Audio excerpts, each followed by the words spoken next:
So hello everyone, nice to meet all of you. My story in a nutshell is that I was a clinician, so went to medical school at UCL and then did my first 2 years of foundation year training in the NHS, rotating through various different specialties, spending time in Kent in the William Harvey Hospital, and then I spent time at King's College London Hospital. And so I did GP rotations, I did a public health rotation.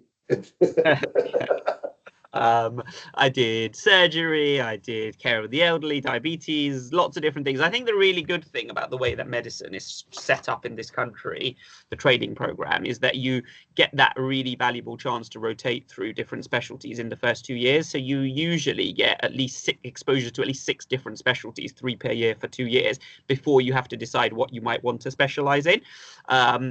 And actually it then creates a natural break after that F2 year for you to think, okay, do I want to take a year out now and do something slightly different, or do I want to do a year of flexible working with locum shifts alongside trying something else within the healthcare space? I think when I left medicine after F2, it was a little bit more binary. It's like you either stay or you go. It is very much more flexible now. So, the path that I took isn't necessarily the path worth taking now to say, oh, actually, I didn't really enjoy medicine as much as practicing or improving healthcare from a different angle. Let me go and do that full time. That's what I did. I always thought I would be a GP. And I still think there's lots of merits of being a GP, actually. And I think things ebb and flow in your career. I don't think there's ever a decision that you make and you're like, yeah, that was obviously the right decision. So I then made that call to say, let me step out, let me do something in the business world, because I was quite interested in the business world at that point, trying to understand how, you could develop a strategy. I was interested in strategy in business, but also interested in being a bit more creative and saying like, oh, is there a world in which you can have 10 different answers to a particular problem? Now, that doesn't typically happen in medicine because of the protocols and the treatment guidelines for good reason. So I thought, oh, is there a way of doing that? So then I discovered business consulting or management consulting, where you basically go and help businesses solve their problems. So maybe that business, it could be a healthcare business, or it could be, let's take a GP clinic. They have their revenues are down 10% on the previous year. What could be going on? Is it because they're seeing fewer patients? Is it because they're now charging less per patient? Is it because their cost to deliver the care to each patient has gone up? And so, it's a really interesting problem solving exercise, not that different to medicine in a way, but you can then get creative with the answers. Say, okay, to make more revenue, let's do X, Y, Z, and let's add some new services in.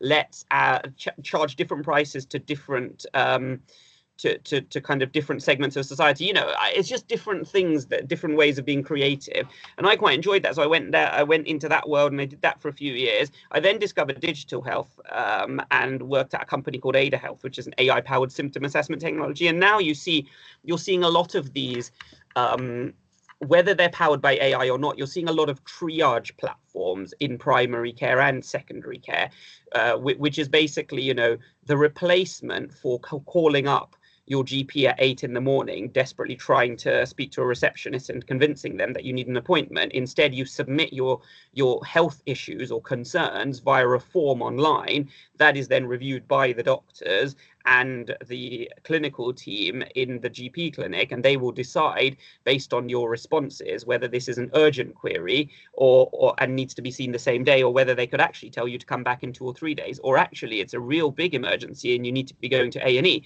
And so that can all be done without having to wait on the phone, without having to speak to a receptionist who will then put you through to a doctor, etc., etc. So, that's effectively what I was working on. One of the companies doing that, what we call care navigation. And more broadly, you'd label that as digital transformation of healthcare, which is a really interesting area. So, whatever you guys end up doing in medicine, and hopefully you guys all go into medical school and you become kind of clinicians. Digital transformation is a really interesting concept, and increasingly you can do that within your world as a doctor. You don't have to leave medicine to do it, which is what I ended up doing. I mean, Tao, for example, and Sarah, and they're doing a lot of that in their own practice. So I went and did that for a few years, and I enjoyed it. I did the business development, partnerships, a whole different world to medicine. You're trying to sort of grow revenue, sell a software, trying to build a software. So it's good fun. And then I went and joined YouTube because there was an opportunity. They were setting up a health team, and I thought, here's another way of trying to transform healthcare, public healthcare at large, by working on this platform which reaches 2 billion people globally, which reaches 50 million people in the UK, but at the moment doesn't have a lot of rigor around the type of health content that they're sharing with people online, and that content not necessarily coming from experts. So I took that opportunity on and said, okay, what can I do? What can I do in that space? Can you guys still hear me, by the way? Because I know Tao's frozen for me. We can hear you, but we can't. You're not moving moving as much as you normally do. But we can certainly hear you. Yeah, frozen, haven't I? I think my you're frozen, but we can still hear you, so that's all good. Yeah. Okay, fine. All right, good stuff. So yeah, then I went and joined YouTube, and I've been here for the last 3.5 years. I've been working very closely with the NHS, both at the individual hospital and GP clinic level, as well as national bodies, with Department of Health and Social Care, with lots of individual doctors as well, who are really interested in creating health content on YouTube because it exercises that more creative part of their brain. And so that's what I've been doing for the last few years, and so it's been an interesting journey, and I do still think, what would it be like to be a doctor? Because a lot of what I'm doing is trying to improve healthcare and have a positive impact on society, and so I think that there's a lot of what I've learned could be taken back to the medical world. And so, I guess that what I would say to you is that medicine is a fantastic career which opens up a lot of different doors. It's not just, you become a doctor and then you go and become a surgeon or a GP. You could go and do all sorts of interesting things in the world of digital transformation, in the world of public health promotion, in the world of health medico-legal things, in the kind of in the legal world. You could you become a partner in a GP clinic like Tal is, and you're suddenly doing a lot more business management. If you want to, you're doing a lot of financial management. So medicine opens the doors to a very large number of opportunities and skills. And so, in that way, I think it's a fantastic starting point for a career, but I don't think you have to see it as the end point. And I guess, that's I'm a kind of a bit of an example of that with my zigzagging around. Now, in an ideal world, if I'd gone back, I would have done that zigzagging around while still continuing to practice a little bit. And actually, some of my colleagues at Google Health continue to practice half a day a week or 1 day a week alongside the work they do at Google Health, because it gives them that sort of insight into the front line, helps keep them in touch with patients, and it is quite rewarding actually to continue with that portfolio approach. So yeah, just a bit of food for thought for you guys, that actually there's a lot in the digital world in particular that you guys can do once you become doctors, and a lot of variety you can have in the medical career. So yeah, I mean, I'll stop there, Tal, and see if there's any questions. Yeah, honestly, Vishaal, I think thank you so much for sharing your career journey, and I think that's really, really interesting. I suppose, guys, just feel free to put any questions you want in the chat, and then if we get time, we'll get to ask Vishaal a few of those questions. For me, Vishaal, I just wonder, how did you cope with adversity? That's what we're discussing as the theme, because some of the people who've joined our work experience program, they really struggle. They get a lot of knockbacks. They, English might be a second language. They may not have access to, work experience. They might not really be able to, they might be working as well at the same time. How did you cope with adversity and challenges that you had along the way? Yeah, and do you mean mostly when I was at medical school or trying to get into medical school? I think if you think back to, just sort of around medical school time, around when you were a bit younger. Yeah, so I think there's always different challenges. Actually, one of the big challenges that you have in this kind of the sixth form years and and GCSE years is trying to figure out what you really want to do, because medicine is the type of career that you end up having to commit to quite early before you really have become a fully grown adult and understanding what you want from life. And so, that's quite a big decision that you have to make with relatively limited amounts of information. And so that's quite challenging, actually. And so the way to try to address that is engaging with programs like what Tal and Sarah are running here, which is so valuable, but also just trying to reach out to anyone in your extended friend or family network, anyone who might be medical, even if they're not a doctor, but they're a dentist or a pharmacist, or working as a practice manager in a GP clinic or receptionist, whatever it is, or even just going to your local GP clinic, sitting and speaking to the receptionist and saying, what's it like to work in a GP clinic?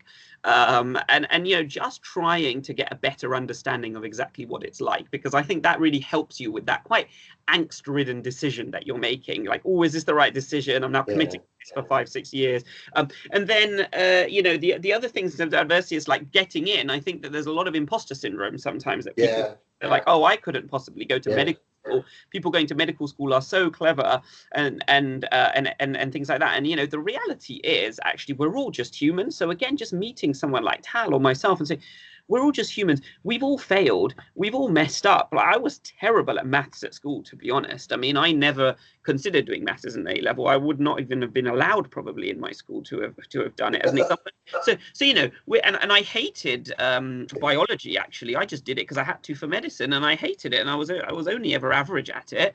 I enjoyed Spanish and geography a bit more than anything else at school. So I think that trying to break down this myth that to be a doctor you have to be some super clever person and you could never achieve that is really important, because we're all human. We're not anything special. And actually, one of the most important skills you need to be a doctor is, are you a strong communicator? Forget the intelligence part, because you work hard and hopefully get through your exams, and if you work hard, that's fine. There's not much natural talent there. It's really just about working hard. Are you willing to apply yourself? But then a little bit more of the natural talent, or the bit that people neglect sometimes, is, are you a good communicator? Are you going to be happy sitting in a room speaking to 20-30 patients every single day, pouring out their deepest concerns to you? And are you going to be able to handle that and react in an empathetic way? And that comes with practice. That comes with saying, let me go to my friend, my family party, my Diwali party, whatever that's happening this weekend, my Hanukkah gatherings, whatever it might be. Let me go and speak to people in the family. Let me learn the art of talking to people, of really listening to them, of kind of understanding what matters to them. Not saying in a medical sense at this point, but just have conversations with people. Just become really good at having conversations, because a lot of being a doctor is about that. And I think that's the bit that, again, you will fall down on in your interview. That's the other really stressful part when you're applying to medicine. It's like, can you get through that interview process where you have to really articulate why you want to be a doctor? And so the art of conversation and storytelling is really important, actually. So those are just a few thoughts I have about how you get over that adversity of trying to get yourself into medical school. And I think you're right, actually. And even it doesn't have to be. It could just be supporting your circle of friends, or just being there for members of your family who are going through a tough time. So all those skills are kind of relevant. Can I ask Vishaal one last quick question before we move on to? I know you're pushed for time, but just when you made really big career moves, they're big decisions. How did you decide that this is what you were going to do, and this was the right time for you to do that thing? I suppose that you don't have all the information, and I suppose what we're trying to get across to people is the fact that you don't have all, it's okay to take a little bit of risk and to try different things. And I still don't know what I'm doing with my career. And you've evolved over time. It's not something you would have. It's okay to try and test different things, isn't it, when it comes to your career?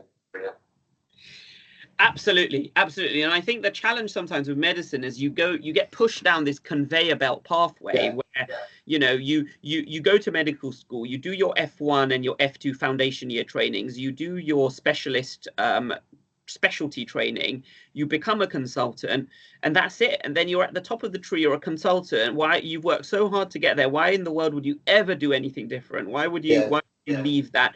You get paid very well at that point, or you become a GP partner, and it's like, you're at the top of the tree and you're in your mid-30s and you're like, wow, I got 30 years of this now. And it's like, is that really what you want?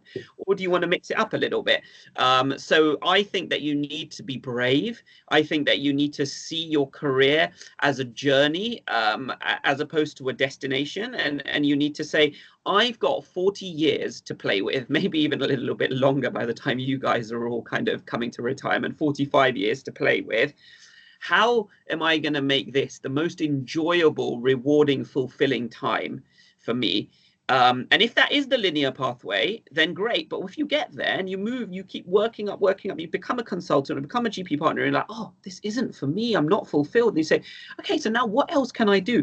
Be brave and take those sort of alternatives. I had absolutely no idea what I want to do. I still don't know what I want to do. Like how you've said that yourself, I got no idea. I had absolutely no idea what I'll be doing a year from now. And so there's excitement in that, but there's also a lot of fear and trepidation that comes with that. So I think that, you have to be a little bit brave. It's the discomfort zone, I call it. So I've operated in the discomfort zone for the majority of my career, where I've never felt like I belonged. I've never felt like I was actually qualified to do what I'm doing. I never felt that that this is what a doctor should be doing, but I've done it anyway, because it's just new experiences, and it's fun and rewarding, but it's hard as well. So yeah, I would just be brave and then be curious. I would say be brave and be curious are the two things I would say about the opportunities that are out there beyond the linear path of being a doctor in X specialty and becoming a consultant or a GP partner and then not doing anything else. Like, look at the other things that you could do alongside that. I think that's a beautiful answer, actually, Vishaal, because I think people are generally quite lazy, aren't they? You just it's easy to just do the same thing in the healthcare as well, where it's kind of a job for life, and it's very easy to slip into the same thing over and over again. Tahir's put a question, something about do you need to have creative experience to work in say education or social media? This goes back to maybe we can link this into the building a career. So if you were in healthcare, or if you were thinking about working in the NHS and you like creative stuff, making things and stuff, you don't need to have a certificate or anything, do you? You presumably can just test and try things concurrently and see whether you like it or not. That's developing a portfolio career. That's something you'd support, isn't it? So encourage. Yeah, absolutely. So, I think there are certain things that you can do formally, and there's lots of online courses you can do now, actually, which you don't have to do through a university or pay any money for. If you go on the Grow with Google website, for example, there's a fantastic amount of courses around coding, around user design, around product management, around AI prompting, around all project management, all sorts of other skills that you can take for free and learn and get a certificate. So there are absolutely things you can do which are certificate driven.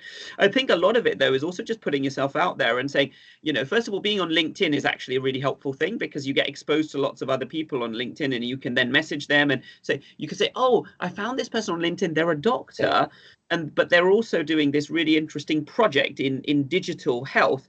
I'm going to message them and say, can you just tell me a little bit more about your project? They may say they actually don't have time to speak with you, but you may then say to them, that's fine, but can you share a link or two with me about something that I could read to learn more about your project or learn more about your work? And that I'm sure they will be more than happy to do. So there's always a way, but you need to be curious and put yourself out there and reach out to people, meet people, message them, and go to events where you can then go up to people and chat to them and learn things. I think that's one of the best ways of doing it.